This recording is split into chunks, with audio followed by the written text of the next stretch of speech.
Não tá mesmo.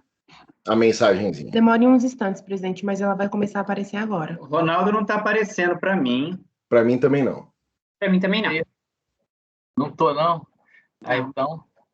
Você deve estar com o vídeo desligado. É que, Ronaldo, você deve ter entrado com o vídeo aberto e aí quando você fecha, ele não volta.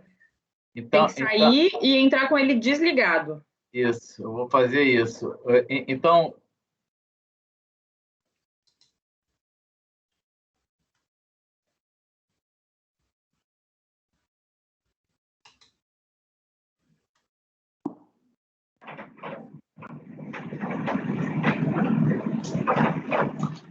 Fernanda, considerando que é você quem manda nessa pauta... Está aparecendo? Para qual Agora item sim. nós vamos? Tá. Eu só incomodo, Gustavo, mas se eu puder te ajudar, pode dizer. Qual item nós vamos? É o 162. Então era isso mesmo. Macrofértil, que é do Oswaldo. Se o patrono está na sala, né? A gravação foi iniciada, então vou abrir aqui a sessão. Estamos na reunião de julho, sessão do dia 28, turno da manhã. Bom dia para todos. A ordem de votação permanece a de sempre.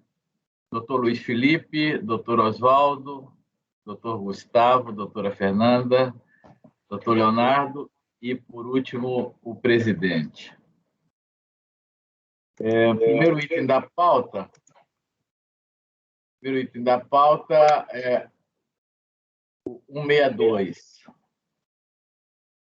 Processo macrofértil, indústria e comércio fertilizante, relatoria do doutor Oswaldo. Vamos pedir a Janaína, pode autorizar o doutor Homero dos Santos para ingressar na reunião? Ok, presidente, farei a colocação. Item 1, doutor Homero, se a pessoa será ligada agora. Vamos verificar a mensagem enviada no chat.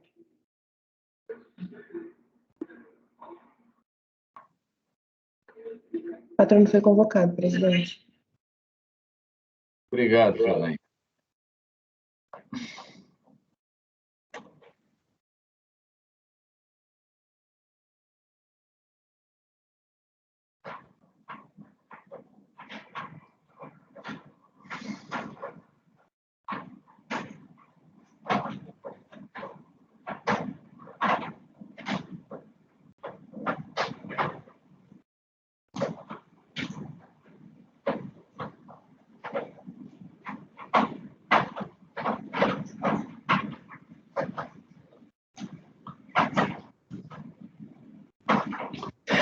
Bom dia, doutor Homero. Bom dia.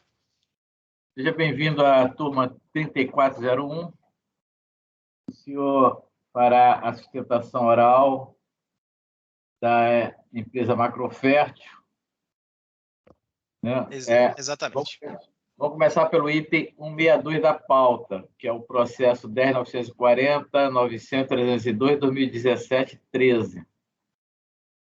O relator do processo é o doutor Oswaldo Gonçalves de Castro Neto. Ele fará a leitura do relatório. Na sequência, o senhor terá 15 minutos para fazer a sustentação oral. Perfeito. Com a palavra o relator. Primeiro, bom dia, já está na pasta. Trata-se de pedido de ressarcimento. Antes de começar ao voto, os dois são muito parecidos, os dois processos. Esse aqui tem uma especificidade que no outro não tem, que é a matéria de preclusão, mas no mais, julgando esse, a gente julga boa parte do outro, e feitas essas considerações, passo ao voto. Trata-se de pedido de ressarcimento, lastreados em créditos de COFINS não cumulativos decorrentes de vendas no mercado interno, de forma não tributada referente ao quarto trimestre de 2012. O pedido foi parcialmente deferido por meio de despacho decisório da DRF Ponta Grossa, por quanto insumos são os bens que sofrem alterações. Apenas as embalagens de apresentação, por se incorporar ao produto final, é insumo das contribuições e não a embalagem de transporte. Conforme o processo produtivo apresentado pelo contribuinte, fica claro que o combustível é utilizado para o transporte de insumos, assim como de produtos industrializados. A aquisição de um bem ou serviço não tributário utilizado como insumo não gera crédito na sistemática não cumulativa, tendo em vista a disposição contida no artigo 3º, parágrafo 2º da Lei 10.833. Apenas a energia elétrica consumida é passível de creditamento e não os encargos descritos na fatura de energia elétrica. Em manifestação de conformidade, a recorrente alega que o conceito de insumo adotado para o FIS e COFINS deve ser amplo a ponto de abranger utilidades disponibilizadas por meio de bens e serviços, desde que relevantes à operação da empresa. As embalagens para o transporte devem ser consideradas insumos para o fim de apropriação de crédito do PIS e da COFINS. O método de apropriação do crédito das contribuições é subtrativo indireto. Logo, não importa se não houve recolhimento das contribuições na operação anterior. Especialmente no que concerne à alíquota zero, a referida relação se revela injusta e onerosa ao contribuinte quando os insumos são aplicados na industrialização de produtos cuja receita decorrente da venda será submetida à tramitação de PIS de 1,65 e COFINS de 7,6. Nessa situação, ao tributar integralmente o faturamento vinculado com a aquisição à alíquota zero, se estaria recompondo integralmente a tributação anterior em quebra da não cumulatividade. Não obstante a revogação do inciso 5º da Lei 10.637 e 10.833, as despesas e encargos financeiros também devem ser considerados no campo da base de cálculo PIS e COFINS, eis que insuma necessária a consecução da atividade da intertante. Ao final, requer diligência para análise de documentos apresentados em procedimento fiscal e no processo administrativo. A DRJ Ribeirão Preto negou o provimento à manifestação de conformidade da recorrente, vez que preclusa a glosa de combustíveis. Os materiais de embalagem cujos créditos foram glosados são utilizados para o transporte de mercadoria e, portanto, não integram o processo produtivo porque são utilizados após o término deste e, por isso, não podem ser enquadrados como insumo, não importando que sejam essenciais a etapas posteriores. É vedada a apropriação de créditos para o PIS e PASEP e da COFINS em relação a bens e serviços adquiridos em operações não sujeitas à incidência ou sujeitos à incidência com alíquota zero ou com suspensão da contribuição. Não há previsão legal para considerar como crédito, multa e juros não incorporados ao preço da energia. O pedido de diligência deve seguir os requisitos descritos em norma e não se prestam à produção de prova. Intimada, a recorrente busca guarida nesse conselho, reiterando quanto escrito manifestação de conformidade, somado ao seguinte: contestou a glosa de combustíveis e lubrificantes que, de todo modo, deve ser analisada em respeito ao princípio da verdade real. Nulidade por deixar de realizar a diligência pleiteada, que, não obstante cumpra os requisitos legais, deveria ser analisado em respeito ao princípio da verdade real. As decisões judiciais e administrativas são de suma importância para a melhor interpretação do sistema jurídico, administrativo e tributário, garantindo eficiência, racionalidade, celeridade e transparência nas relações entre fisco e contribuinte. É imprescindível o uso de embalagens para armazenamento, transporte, apresentação, venda e manuseio do produto, leia-se fertilizantes, vez que as embalagens trazem instruções do manuseio do produto, é o relatório. Obrigado, doutor Oswaldo. Passo a palavra para o patrono do contribuinte, doutor Homero. Bom, senhor presidente, eu acredito que farei uma sustentação oral só, porque de todos os itens, a questão da preclusão, ela foi abordada meramente porque nós solicitamos a produção de provas que eventualmente fossem necessárias. E aí, por conta disso, que a preclusão foi levantada em alguns casos. Mas a matéria de fundo é basicamente a mesma em todos os 33 casos, né? Uhum. Então, eu vou me reservar a fazer uma sustentação oral, porque eu acredito que já vai ser suficiente para todos os demais. Bom, como bem relatado, a questão trata-se de glosas de crédito de PIS e COFINS em razão da aquisição de bens utilizados como insumos, né, que no caso seriam embalagens para transporte de combustível, serviços utilizados como insumos que, na verdade, eram notas fiscais serviços de industrialização que foram realizados mediante alíquota zero e também de encargos de energia elétrica. A recorrente ela vai somente, na verdade, só vou adentrar, né, só vou expor aqui alguns argumentos, alguns pontos de destaque em relação ao material de embalagem, justamente porque nos acórdãos recorridos, em que pese tenha sido destacado expressamente a observância do quanto decidido pelo STJ no recurso 1221-170, recurso repetitivo, esse entendimento foi aplicado parcialmente, na medida em que foi considerado lá a questão da essencialidade e relevância, porém, eles não aplicaram a questão do processo, da atividade econômica do contribuinte. Eles analisaram sob uma perspectiva de processo produtivo, processo industrial. E, por conta disso, eles entenderam que as despesas com embalagem somente não seriam consideradas como insumos porque foram utilizadas após o processo produtivo. Quando, na verdade, a tese firmada pelo STJ foi que insumo é todo aquele bem utilizado na atividade econômica do contribuinte. Tá?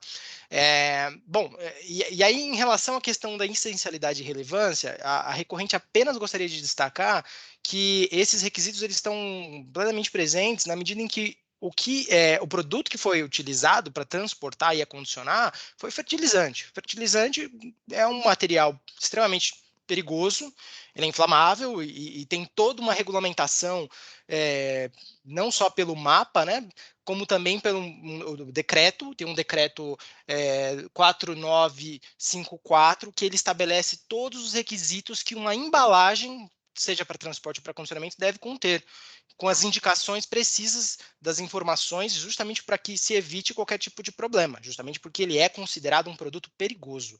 Então, é indiscutível a sua essencialidade e relevância no processo, na atividade econômica da empresa, porque sem essa embalagem, praticamente, na verdade, é impossível que seja transportada ou comercializada com os requisitos, com as indicações técnicas que devem conter na embalagem, com o tipo de embalagem que todas as empresas que fabricam e comercializam fertilizantes necessariamente precisam observar.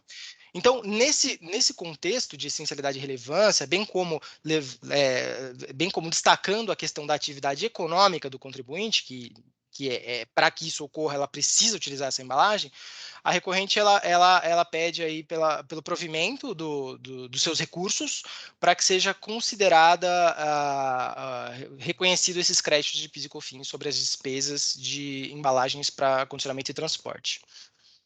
Fico à disposição para, eventualmente, esclarecer alguma dúvida.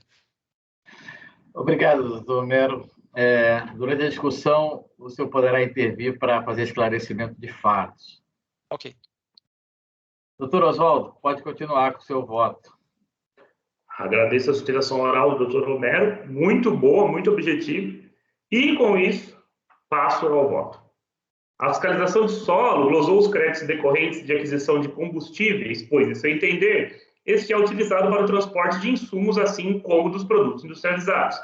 Em manifestação de conformidade, a recorrente defendeu um conceito amplo de insumos, porém, nada disse acerca do uso efetivo dos combustíveis, e tampouco sua vinculação ao processo produtivo, o que levou a DRJ a declarar preclusa a matéria.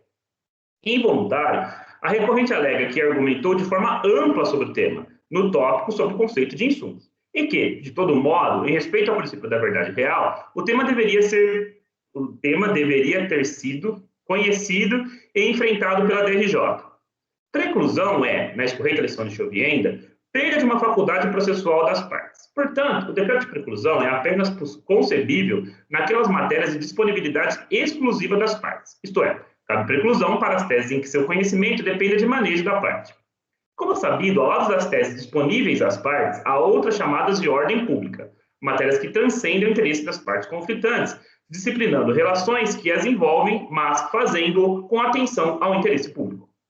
Com isso, temos que as matérias de ordem pública são aquelas que antecedem ou impedem a análise do conflito em juízo. São relações regulamentadas por norma jurídica cuja observância é subtraída em medida mais ou menos ampla, segundo os casos, à livre convicção das partes e a valoração arbitrária que as mesmas podem fazer de seus interesses individuais. No presente caso, há um debate sobre fato constitutivo, especificamente vinculação do combustível adquirido pela recorrente com tal ou qual serviço ou processo produtivo. Fato constitutivo de direito, sem discorrermos acerca da correção ou não do mesmo, é matéria disponível às partes. É tema de direito material que não antecede a análise do conflito, pelo contrário, é o próprio conflito posto. É claro que há casos em que a aplicação de determinado precedente obrigatório é automática, não depende de qualquer juízo lógico do jogador sobre as provas e daí estaria afastada a preclusão. Todavia, não obstante o precedente vinculante para se chegar a uma conclusão do uso do combustível no processo produtivo, necessário primeiro argumento e depois prova, E não há um ou outro, quer em manifestação de conformidade, quer involuntário. Portanto, houve preclusão consumativa da matéria a ser hoje. Se diligência no âmbito do processo administrativo fiscal presta-se a sanar dúvidas sobre as realidades apontadas pelas provas produzidas. Isto é, documentalmente demonstrada versões desarmônicas, necessária a diligência para a produção de prova. Entendimento aparentemente compartilhado pela recorrente, uma vez que descreve seu pedido que, caso seja entendimento deste órgão julgador, o processo deve ser convertido em diligência. Desta forma, a diligência não se presta à matéria de direito e tampouco a suprimir encargo probatório das partes. E é justamente o que pretende a recorrente com os pedidos de diligência, cito. De mais a mais, como bem assevera a DRJ, o pedido de perícia, que não é o mesmo que diligência, sem prejuízo de compartilhar alguns fundamentos, em processo administrativo fiscal, deve cumprir os requisitos legais, aqui absolutamente ignorados pela recorrente. Com a máxima vênia, porém contraditório, não é inesgotável, encontra a barreira na necessidade, na praticidade da produção de prova e também na lei. A fiscalização glosa os créditos das embalagens, nomeadamente big bags, sacos de polipropileno e lápis de segurança, por entender serem de transporte, que não é incorporada ao produto final, não sendo, portanto, insumos das contribuições. Em sentido semelhante, a DRJ faz creditamento, pois a embalagem de transporte é utilizada após o processo produtivo. A recorrente, a seu turno, defende que os insumos são todas as despesas essenciais e relevantes ao processo produtivo e que as embalagens que sofreram a glosa assim o são, especialmente por conterem indicações do uso do produto. O material de embalagem segue o mesmo tratamento dado a qualquer dispêndio, ou seja, essencial ou relevante ao processo produtivo é insumo, caso contrário, não. Destarte, é possível a concessão de crédito não cumulativo das contribuições não cumulativas ao material de embalagem quando, 1. Esses constituam a embalagem primária do produto final. 2. Quando sua supressão implique na perda do produto ou qualidade do mesmo, por exemplo, container refrigerado em relação à carne congelada. Ou 3. Quando exista obrigação legal de transporte em determinada embalagem. Fixado o antedito, a própria fiscalização chega à conclusão de que a recorrente fornece aos seus clientes o produto final em sacos de polipropileno de 50 quilos e big bags de 1 tonelada. Logo, tais bens são utilizados como embalagem primária do produto final, sendo de rigor o creditamento. Não for suficiente, a recorrente traz aos autos layout das embalagens. Nestes pode-se ver claramente que as embalagens contêm informação de manuseio, o que é relevantíssimo em se tratando de fertilizantes, não apenas porque a legislação diz, Instrução Normativa MAPA 61/2020, bem como por tratar-se de material com elevada toxicidade, a depender de com quem você conversa, né? O que leva à reversão da glosa também para os lacres de segurança das embalagens. A recorrente ressalta que os acessórios de energia elétrica, multas, impostos, parcelamentos, são passíveis de creditamento, pois este custo foi efetivamente suportado pela recorrente, e excluí-lo torna o custo dos processos vendidos irreal. Além disso, tais valores sofreram incidência da contribuição. Em resposta, a DRJ assevera que a legislação de regência não permitiu o desconto da base de cálculo das contribuições sociais correspondente a penalidades e demais encargos de energia elétrica, como parcelamentos, multas, juros, doações e outros tributos, mas tão somente com o consumo de energia elétrica com vistas a viabilizar o processo produtivo da empresa. Pouco pode ser adicionado ao descrito pela DRJ. Efetivamente, a permissão de crédito é sobre a aquisição de energia elétrica consumida. Logo, os acessórios dessa aquisição não geram direito ao crédito, menos ainda quando atrelados à mora. Igualmente, ainda que custo suportado pela recorrente, o acessório da energia elétrica não é essencial ou relevante ao consumo da mesma e, consequentemente, ao processo produtivo, sendo de rigor a manutenção da glosa. Sim. No curso do procedimento fiscal, foi detectado que parte dos serviços de industrialização por encomenda adquiridos pela recorrente foram tributados com alíquota zero e, por tal motivo, foram glosados forte no artigo 3º, parágrafo 2º, inciso 2, da Lei 10.833, de 2003, quando se trata de COFINS, e da 10.637, quando se trata de PIS. Em sua peça de resignação, a recorrente assevera que o método de apropriação de crédito das contribuições é o subtrativo indireto. Logo, não importa se não houve recolhimento das contribuições na operação anterior, especialmente no que concerne a alíquota zero, estou citando a recorrente.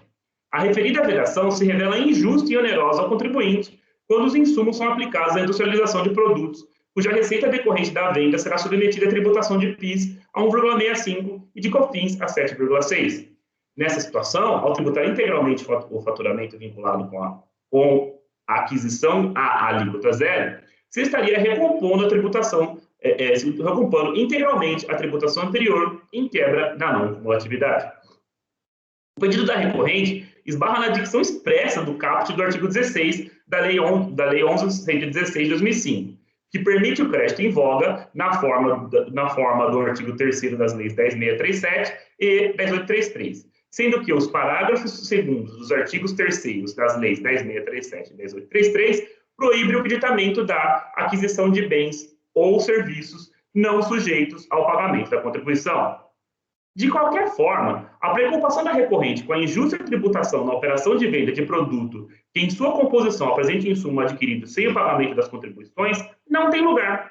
Em primeiro porque tratamos de pedido de ressarcimento vinculado com receitas não tributadas. Então, ou seja, ele não vai pagar o tributo, porque o pedido dele já é de receitas não tributadas.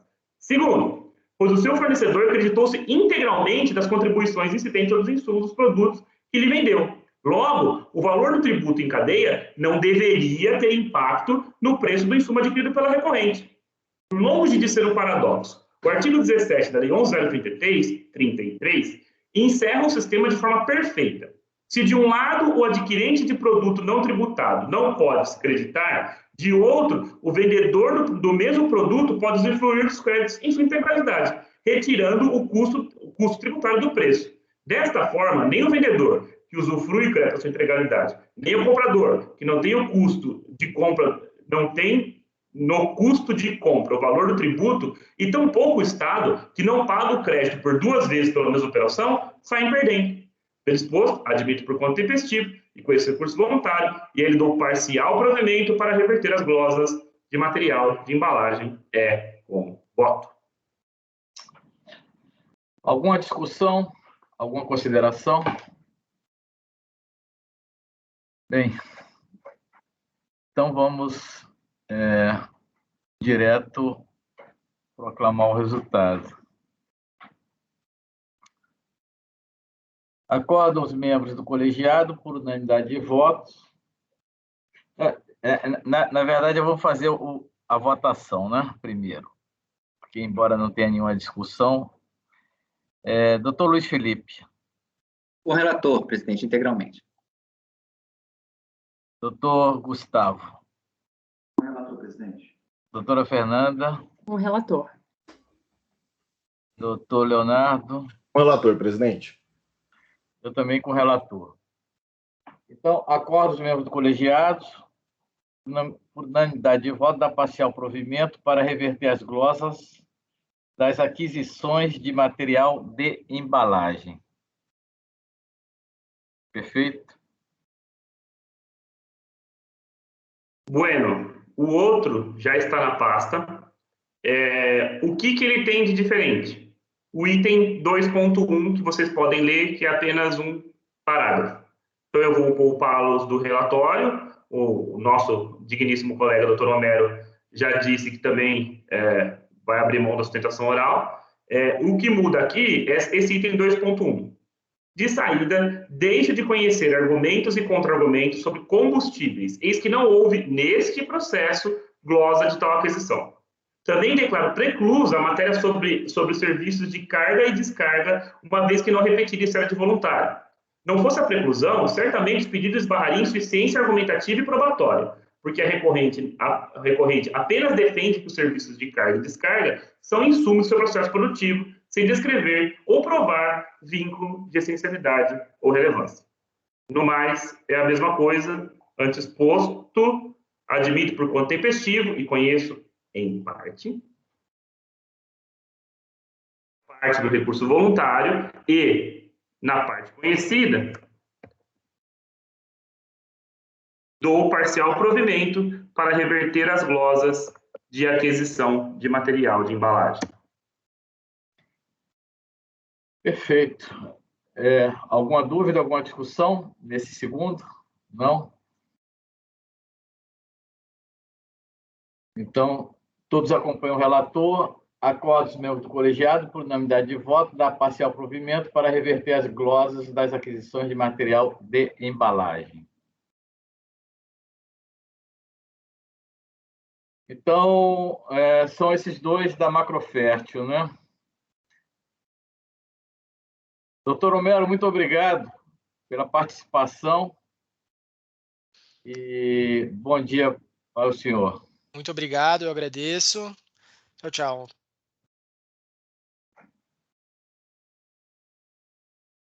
Vamos para... Sebastião já foi. Equant. Vamos chamar o... Janaína? Sim, presidente.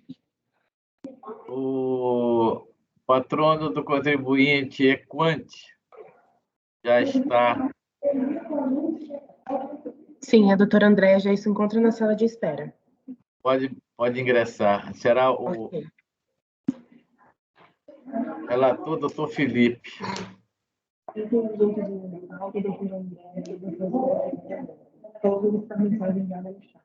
Zenzium.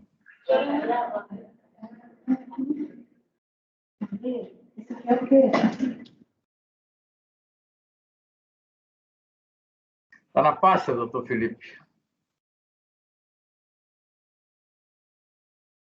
Luiz? Na pasta, são 4 processos, são iguais.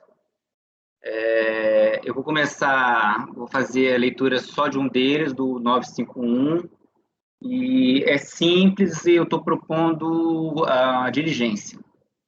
Tá.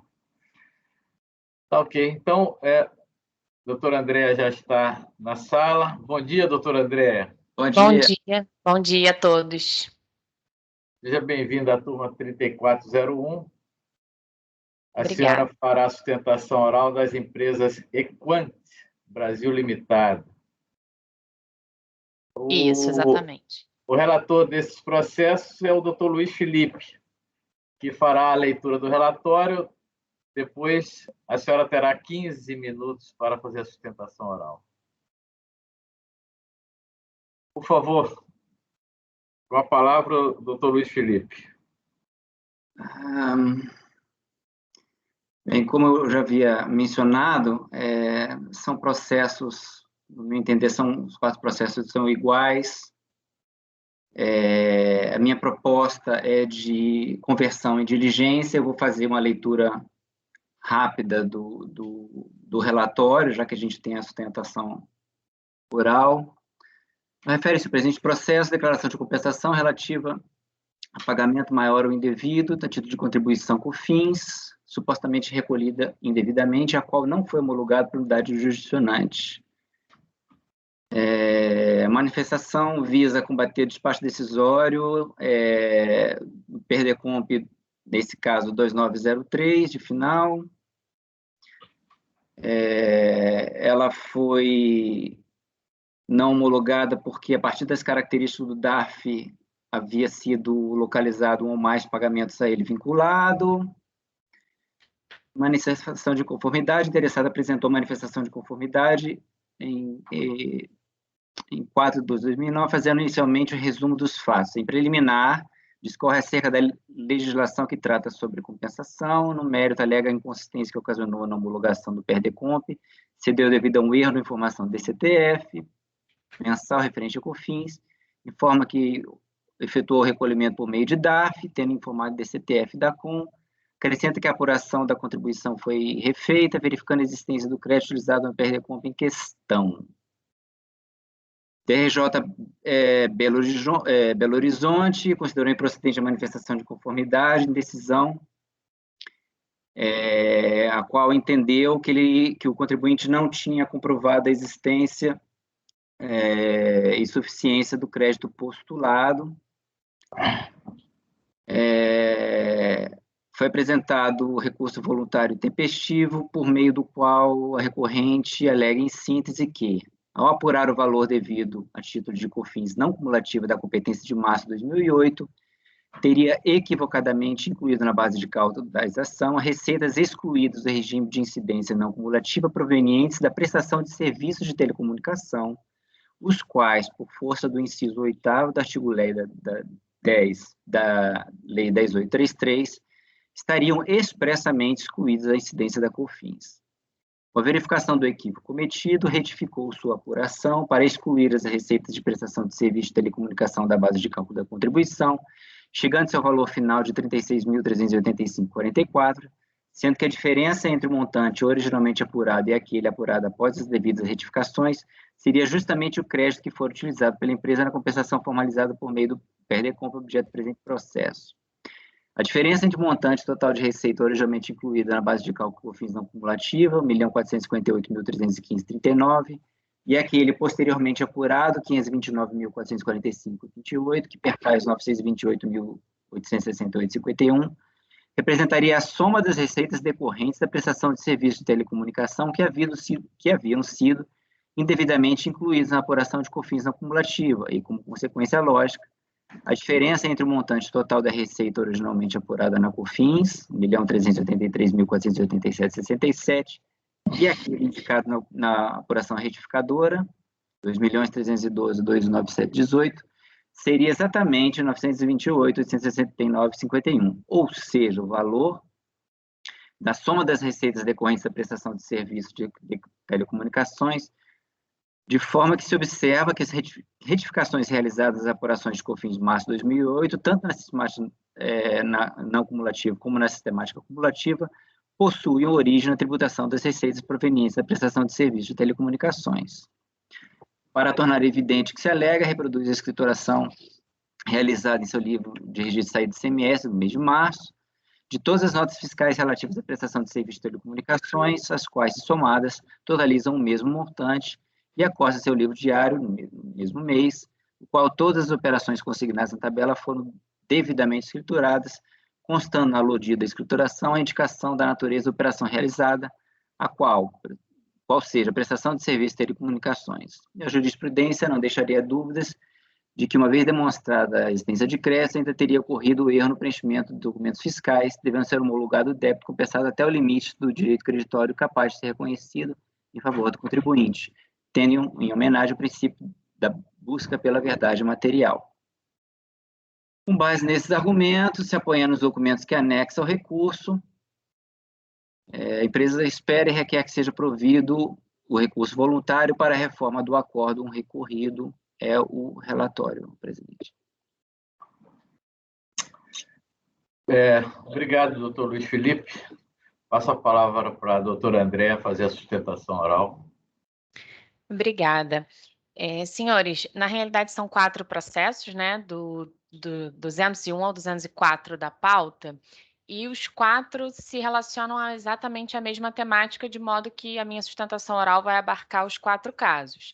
O que aconteceu? A Equant é uma empresa que presta serviços de telecomunicações e, como tal, ela está sujeita ao recolhimento da COFINS na sistemática cumulativa e na sistemática não cumulativa, a depender da natureza de suas receitas. As receitas da prestação de serviços de telecom, que é a sua atividade final, como se sabe, estão sujeitas à incidência da COFINS cumulativa. Por um equívoco, em 4 competências do ano de 2008, e cada uma delas se refere a um processo, março, junho, agosto e outubro de 2008, algumas receitas de prestação de serviço foram incluídas na apuração da COFINS não cumulativa. Constatado esse equívoco, a recorrente retificou suas apurações tanto da sistemática não cumulativa para excluir as receitas indevidamente incluídas e ao passo que ela retificou a apuração da COFINS cumulativa para incluir essas receitas que não haviam sido ofertadas à tributação pela COFINS cumulativa. Por conta disso, fez surgir o crédito de COFINS não cumulativa. Uma vez que foi feita o expurgo dessas receitas, houve um pagamento a maior. A questão aqui é que a recorrente deixou de retificar a DCTF e o DACOM, razão pela qual esse crédito não se tornou cristalino quando a Receita fez a análise do PERDECOMP. Em sede de recurso voluntário, o que nós buscamos fazer foi demonstrar a materialidade desse crédito por meio da recomposição de todo esse histórico. Então, acostamos tanto a apuração original quanto a retificadora de ambas as contribuições, de ambas as sistemáticas. Juntamos também as notas fiscais para demonstrar que aquela receita que foi expurgada da apuração não cumulativa de fato se refere à receita de prestação de serviço por conta dos CFOPs utilizados. Acostamos o livro diário e o plano de contas para demonstrar a natureza dessas operações, de modo que a demonstração do direito creditório ela está muito bem substanciada na documentação apresentada. O senhor relator já antecipou que está propondo a conversão dos feitos em diligência.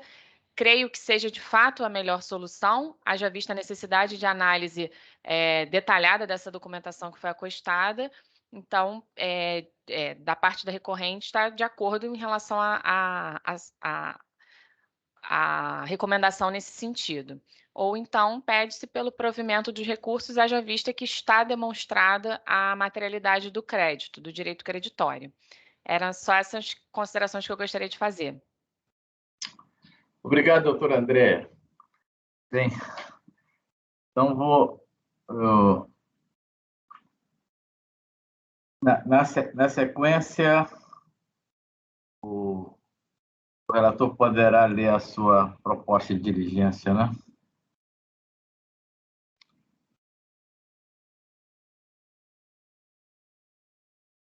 Está sem som, Luiz. No voto, presidente, eu vou poupá-los da leitura desse introito aí, que já está mais ou menos bem esclarecido. A tributação lá das tarificações tem a incidência cumulativa, houve um erro no preenchimento da DCTF, da COM, isso foi feito a retificação, mas foi posteriormente ao despacho decisório, e foi o que motivou a DRJ. A recorrente trouxe, como bem salientado, um conjunto vasto de documentação, e como isso não foi visto em momento nenhum, seja pela autoridade competente para reconhecimento do crédito, seja pela DRJ, eu estou propondo a conversão de diligência nos seguintes termos. Eu passo ao fim do voto, presidente. Diante do exposto, nos termos dos artigos 18 e 29 do PAF, propõe a realização de diligência para a unidade de origem inteirada de São Paulo, analisa a documentação acostada à manifestação de conformidade, complementado pelos documentos apresentados no recurso voluntário, para, em confronto com os pagamentos efetuados e com os documentos contábeis e fiscais, informações constantes dos sistemas da Receita Federal, em especial com o que consta de outras declarações de compensação de débito do contribuinte, atestar a autenticidade e exatidão das informações prestadas pela recorrente, informando sobre a procedência jurídica da quantificação de direito creditório indicado pelo contribuinte empregado sob forma de compensação, utilização do crédito para outra compensação, restituição, forma diversa de utilização do crédito tributário como registrado no despacho decisório, suficiência do crédito apurado para liquidar a compensação realizada. Também, se assim desejar, entende um contribuinte intima o sujeito passivo para apresentar outros elementos que entendam necessários para evidenciar a existência de direito creditório formalizado no PERDECOM, e de forma, devem os presentes ao setor de São Paulo para atendimento da diligência determinada. Outro sim, findada essa, deverá a autoridade competente elaborar relatório conclusivo sobre os fatos dela advindos, manifestando-se objetivamente sobre a existência ou não do vindicado direito creditório. Encerrada a instrução processual, o recorrente deverá ser intimado para, se assim desejar, manifestar-se no prazo de 30 dias antes da devolução do processo para esse colegiado, prosseguimento do feito. Então, essa é a proposta, presidente. Perfeito. O doutor Luiz Felipe, única coisinha aqui, em termos de redação, né? Essa questão da procedência jurídica no item 1 aí, é necessário? Porque normalmente a delegacia ela trabalha mais no operatório, né? Verificando os fatos, quantificando. Eu acho que está perfeito aqui. Sem problema, presidente. Concordo 100%. Ok, então,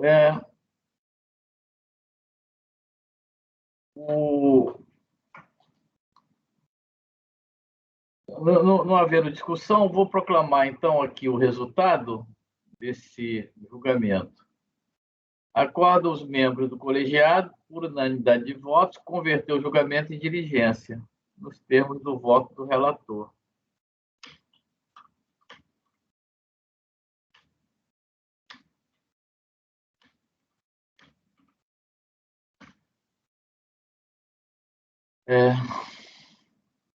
Então, esse resultado vale para os 4 processos, né? São 4. 1, 2, 3, 4. Sim. 201 a 204. Agradeço à doutora Andréa pela participação e desejo um bom dia. Igualmente, eu que agradeço a atenção dos senhores. Bom dia, bom julgamento. Obrigado. Senhores, nós temos mais um aqui. Agora é da doutora Fernanda, um processo com a participação de advogado. É o 207, item 207 da pauta. E, na sequência, teremos uma série de processos também da mesma empresa, só que o relator passa a ser o Oswaldo. Conselheira Fernanda e Oswaldo, vocês podem me enviar por e-mail a minuta de acordo, por favor? Basta ter, realmente não está funcionando para mim, desde lá. Minuto, que já faço isso. Eu não vou enviar porque basta da Fernanda. Sócio. Então, vou aguardar só um minutinho para vocês receberem, que aí eu vou pedir o... Pode chamando o patrono, se você quiser. Mas não vai aguardar um pouquinho, não? Não, porque eu já estou passando aqui O Gustavo? pro Gustavo. Tá ok, então. Gustavo, Janaína? acabei de mandar pro seu WhatsApp, que é mais rapidinho. Janaína? Sim, presidente. Pode fazer ingressar na reunião o Presidente, patrão a patrona doutora Camila, do item 207, ela está fazendo a sustentação oral em outra turma. Então, se o senhor puder adiantando outros itens e retornar assim que ela aparecer na sala de espera, eu lhe aviso. Tá ok, então. Então, não temos mais nenhum processo de... Temos, sim, do Oswaldo. É o... Mineração. É o mesmo, né, Oswaldo? A gente tem o da mineração para julgar, presidente, ainda. Como eu disse ontem, ele é um processo longo, o presidente gosta de fazer um intervalo de 3 minutos, pode parar 3 minutinhos, a gente volta e começa a julgar a mineração. A hora que ela aparecer... não sei o presidente queira julgar. É 40 minutos de processo. Eu sei que é 40 minutos porque a gente já julgou em 2 sessões atrás. Mas dá 40 minutinhos o total. Então, vamos então proceder dessa forma. 3 minutinhos de intervalo e, na sequência, o Oswaldo faz a relatoria desse processo de mineração, que é o último dessa pauta, né? Excepcionando esse da MCEL. Então, tá ok. Olha lá, hein? 3 minutos e meio, hein? 3 minutos, vai, bora. Pode parar a gravação, Janaína e doutor.